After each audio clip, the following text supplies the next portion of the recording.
you lied to them? I didn't scream, I roared. My voice cracked halfway through, but I didn't care. The walls shook with the weight of my words as my fists trembled at my sides. Mom flinched, but she didn't back down. She stood in the middle of the kitchen, arms crossed like she was proud of what she'd done. Like she hadn't just destroyed everything I worked for. I did what I had to do, she snapped, her chin tilted up. They weren't going to accept you. You needed help. My chest heaved. I stared at her, the woman who raised me, the one who promised to always support my dreams. But she didn't trust me. She didn't believe I was good enough. Instead of standing behind me, she stepped in front of me. And she pretended to be me.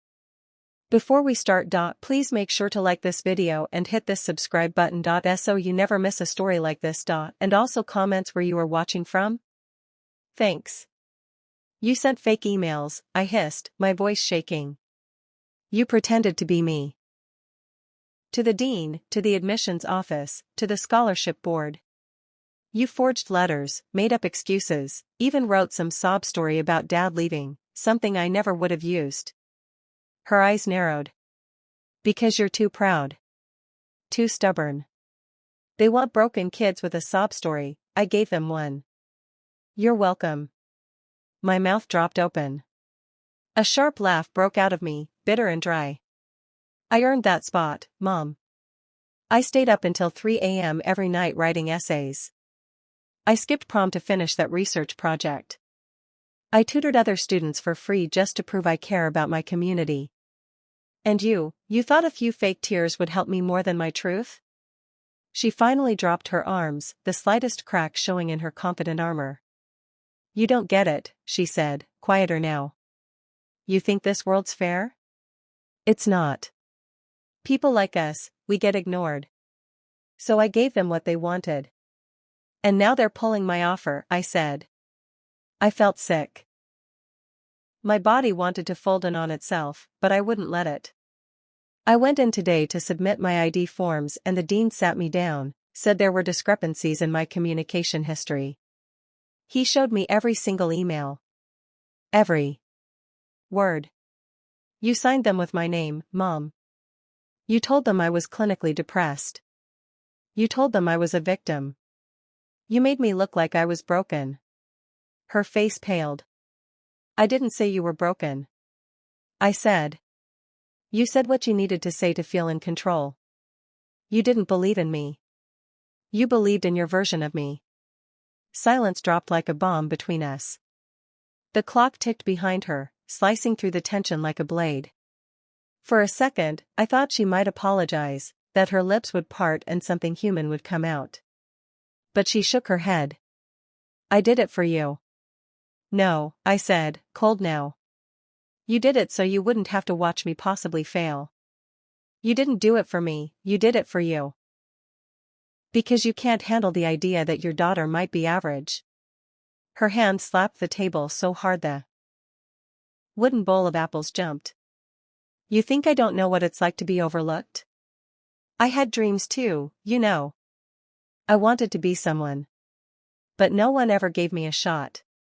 I was just some girl from nowhere. You think I want that for you? The words hit hard, but they didn't move me. Because her fear wasn't my burden. Her failure wasn't my fate. And her choices weren't mine to carry. I'm not you, I said simply. She looked like I'd slapped her. Just then, my phone buzzed in my pocket. I pulled it out and stared at the screen, an email notification. From the dean.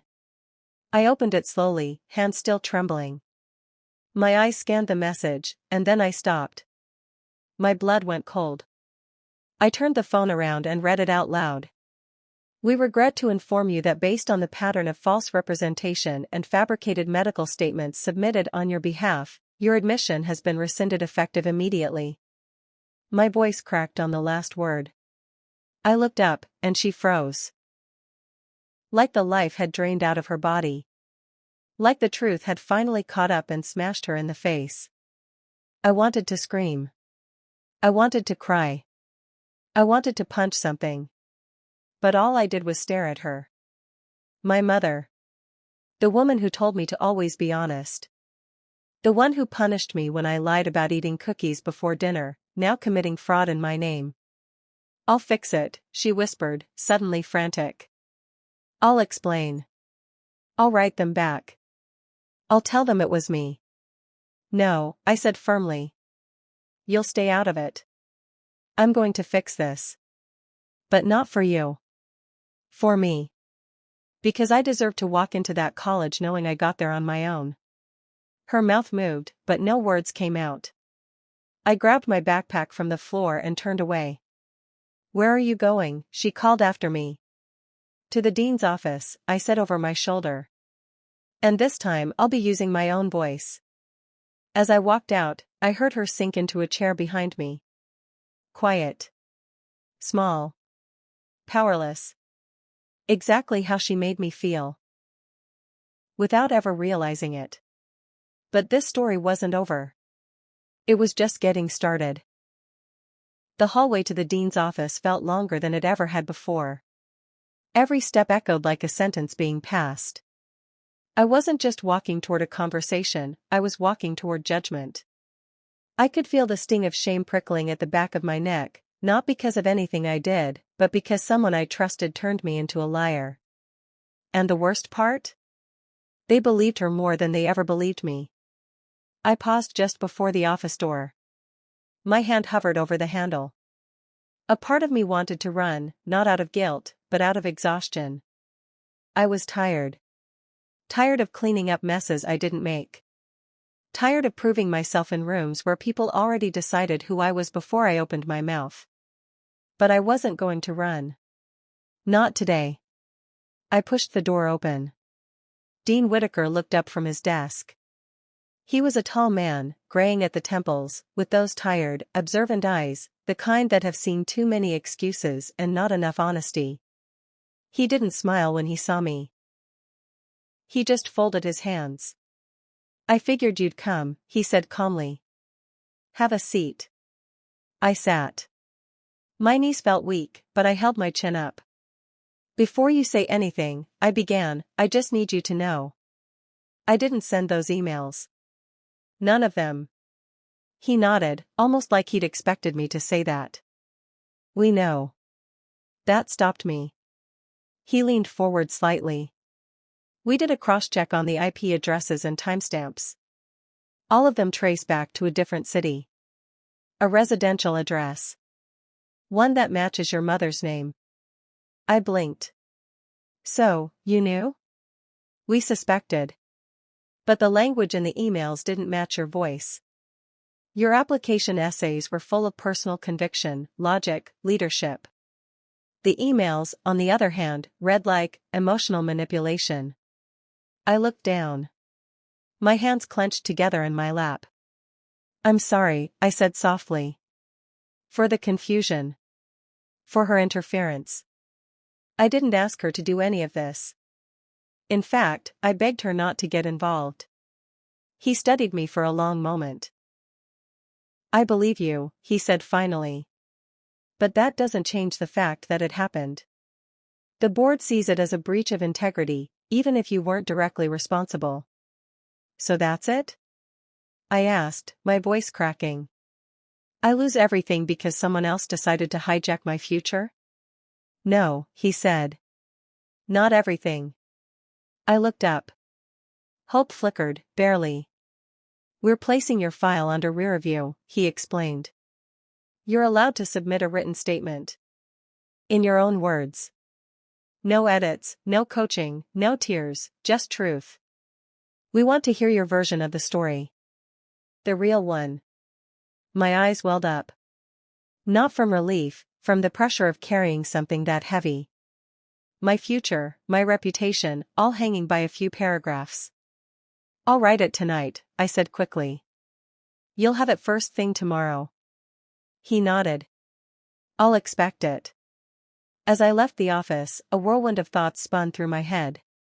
I should have felt grateful, and I did, to some extent. But there was something deeper.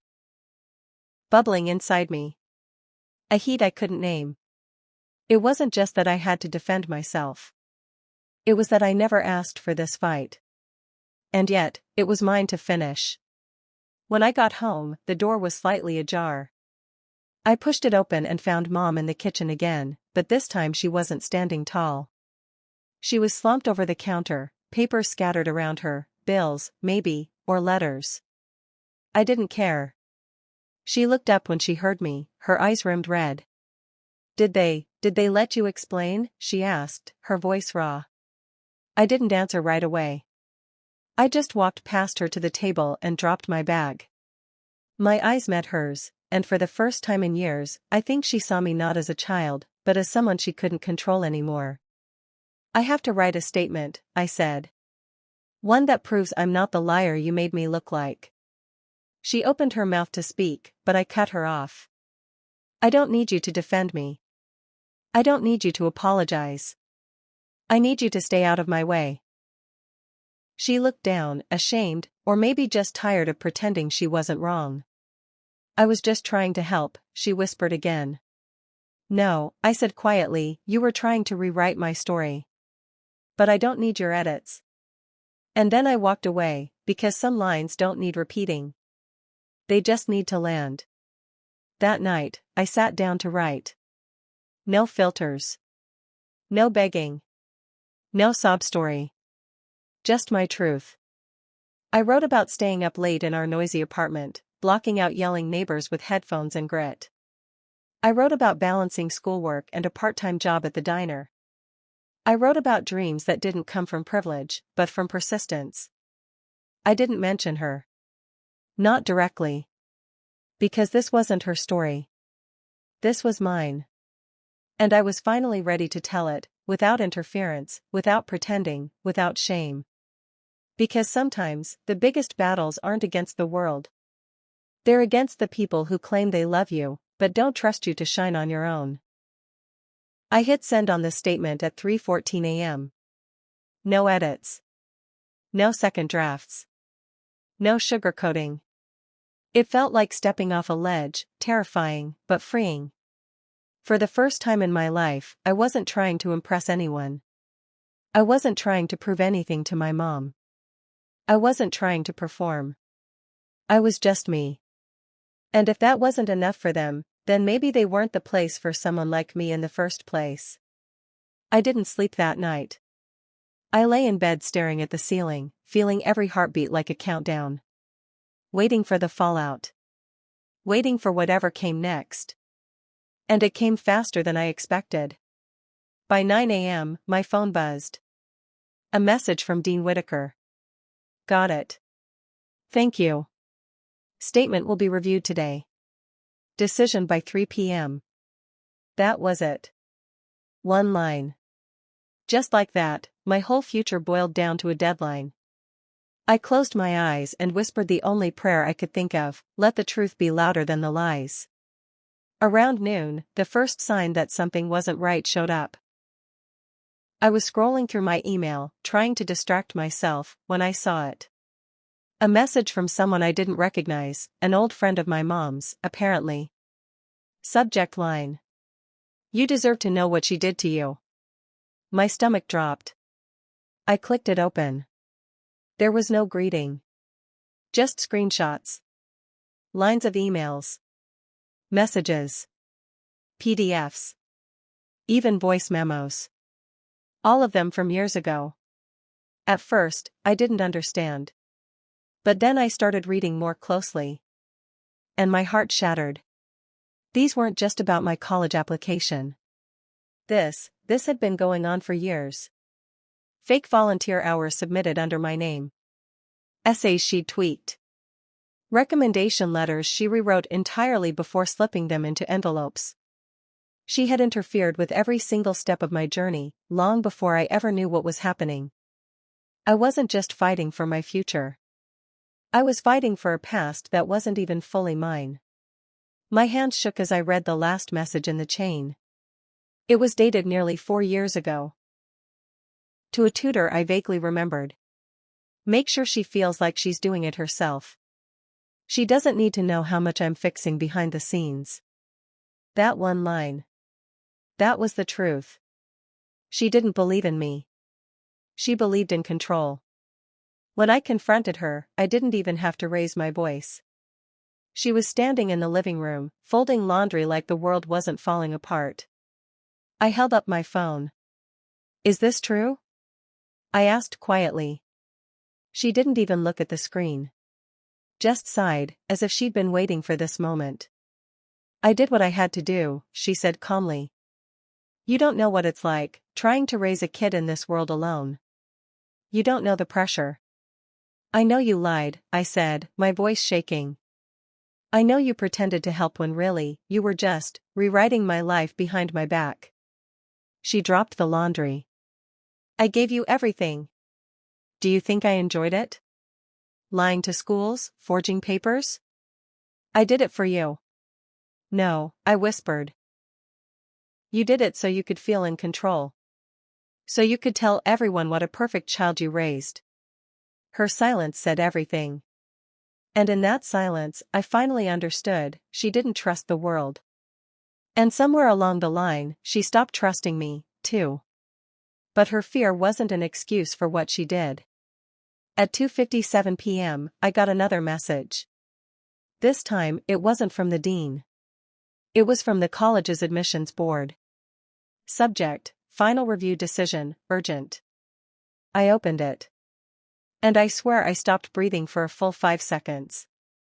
After reviewing the evidence, submitted statements, and confirming authenticity through multiple verification points, we have determined the following. You are not responsible for the fraudulent activity conducted under your name. Your application will remain under consideration based on your original materials. A formal apology has been issued for the delay and confusion. I stared at it.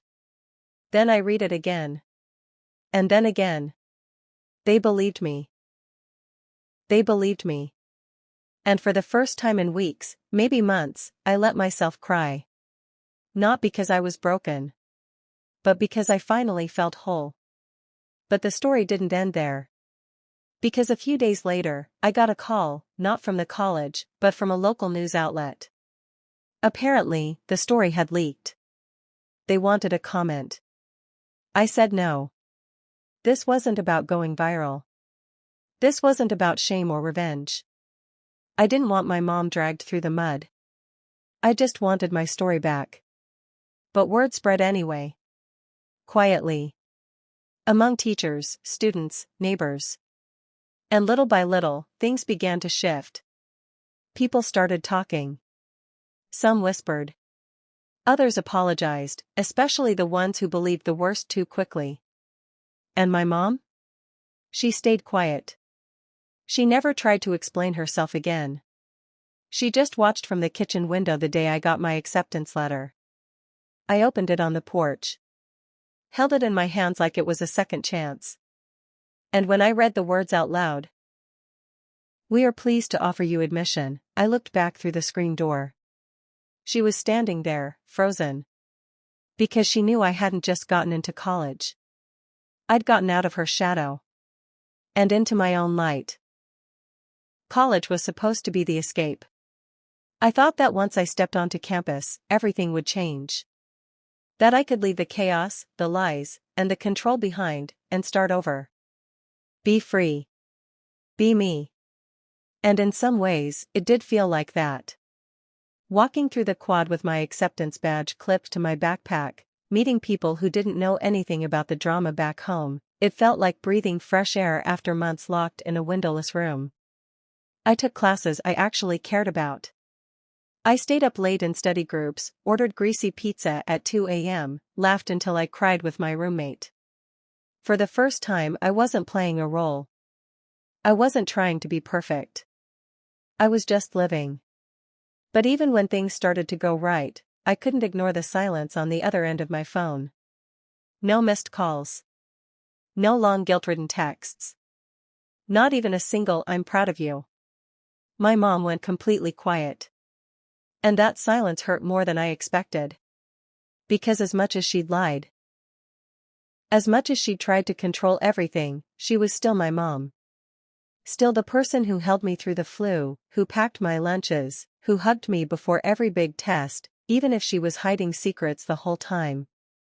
I thought maybe, after everything, we could have a fresh start, too. Maybe time and space would soften things. Maybe she'd call. But weeks passed. Then months. Nothing. Until Thanksgiving break. I didn't want to go back, not really. But I told myself it was just a few days. And besides, what kind of person doesn't go home for Thanksgiving? The second I walked in, I knew something was different. The house was cleaner than I'd ever seen it. Like a showroom. Too neat. Too cold. She greeted me like I was a stranger. "Hey," she said, wiping her hands on a dish towel. "You want something to eat?" That was it. No hug. No tears. No apology. Just politeness. Like everything that happened was some awkward dinner conversation best left avoided. I nodded slowly. Sure. We sat across from each other. Turkey on the table. Candles lit. Fake smiles painted on like they wouldn't crack. And for a while, we just ate in silence. Until I couldn't anymore. "You know," I said, finally setting my fork down, "you could have just told me you were scared.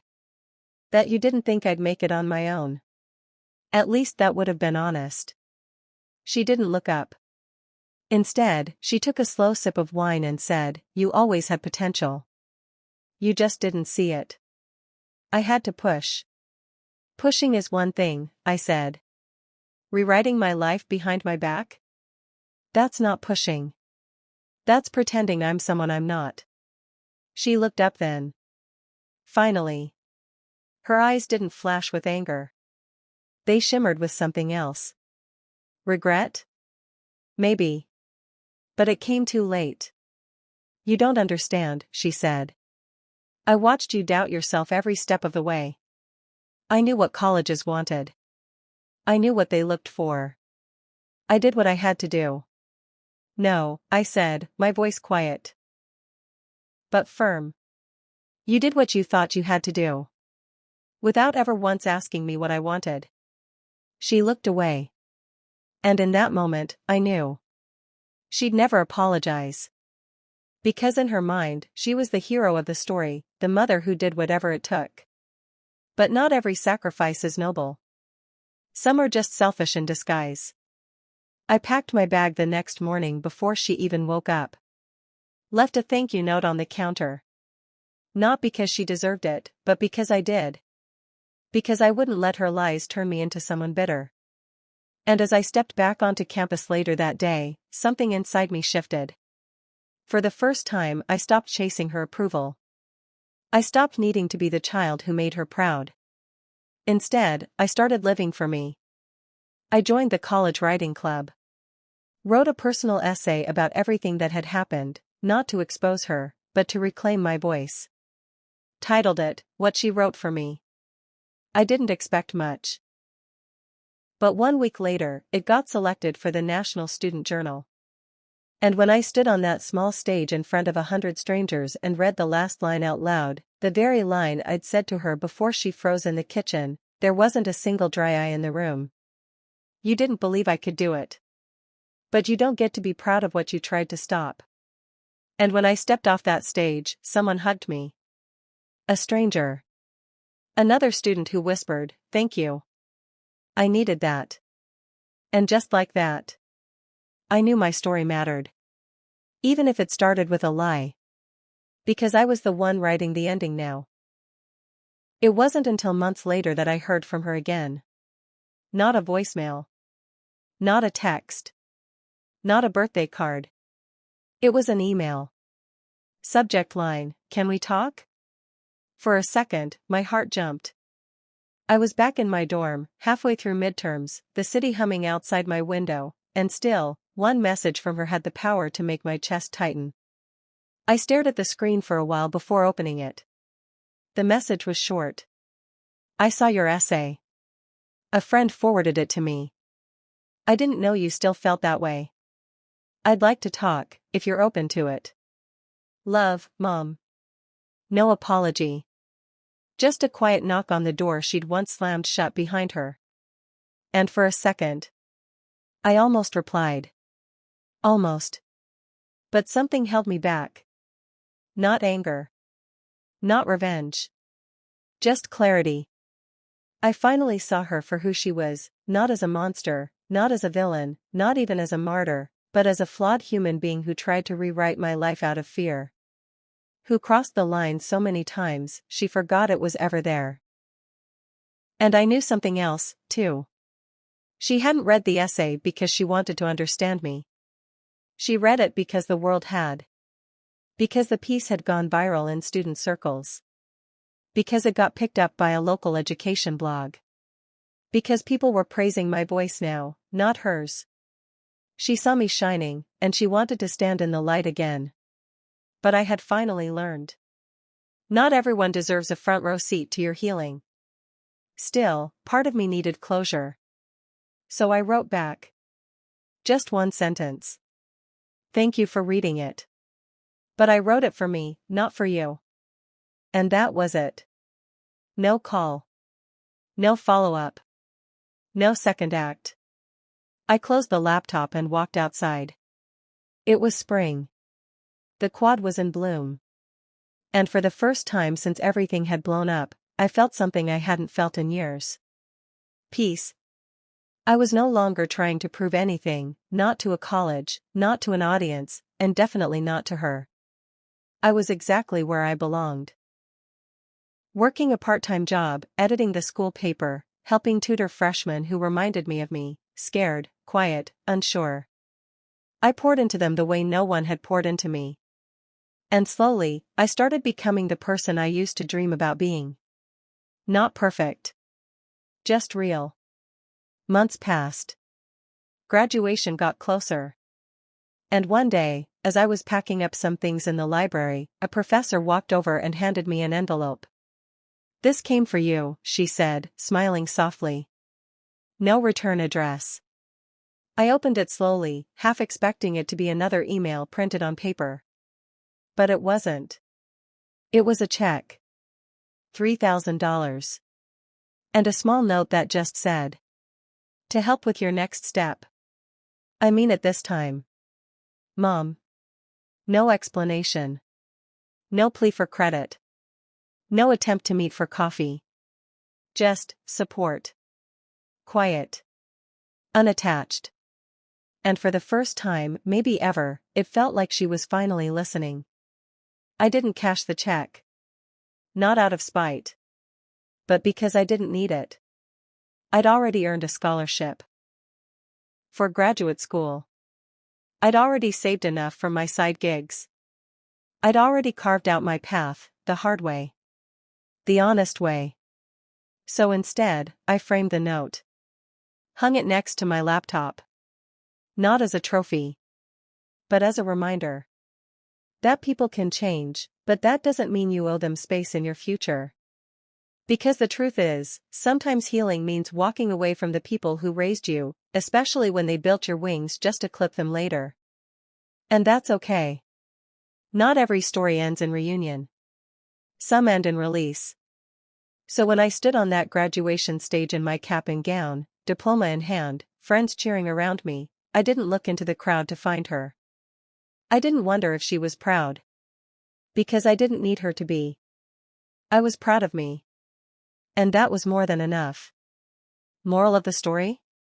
Sometimes, the people who say they're protecting your dreams are the very ones stealing them. But no one, not even family, gets to control your future without your voice. Speak up. Stand tall. Write your own ending. Because if you don't, someone else will.